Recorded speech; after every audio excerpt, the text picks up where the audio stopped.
भाइयां बाज ना जोड़ियां पुत्रां बाज ना ना।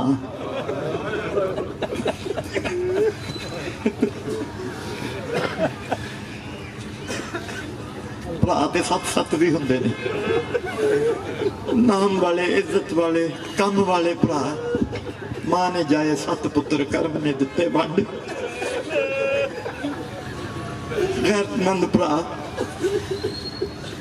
हो सकता दसां च भी ना होवे कोई। भाइया मेरा भरा बड़ा लायक आदमी सी, बड़ा काबिल सी, मैं उहदे ते बड़ा ही राजी सी। मेरे वाल साहब ताया जी शेर कहते थे, भाइयां बाज ना जोड़ियां पुत्रां बाज ना नाम। ये मोहम्मद इकबाल मोहम्मद सादिक अरसा गुजर गया दुनिया से रुखसत हुए, औलाद की शक्ल में नाम आज भी कायम है। ये उस परवरदिगार का कर्म है। भाइयां बाज ना जोड़ियां पुत्रां बाज ना नाम। मर जांदे भाई टुट जांदियां बावां।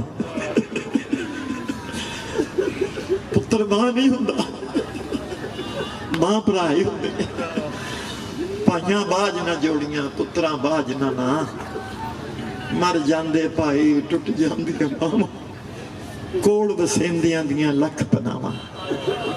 भरावां नूं भरावां दे बड़े आसरे हुंदे, बड़े मान हुंदे। भरा जैसा भी होवे, जैसा भी होवे, कदों मां बाप होण ते भरा होण, पुत्र लभ जांदे ने। पुत्र लभ जांदे ने। 4 शादियां दी इजाजत है सरकार वालों।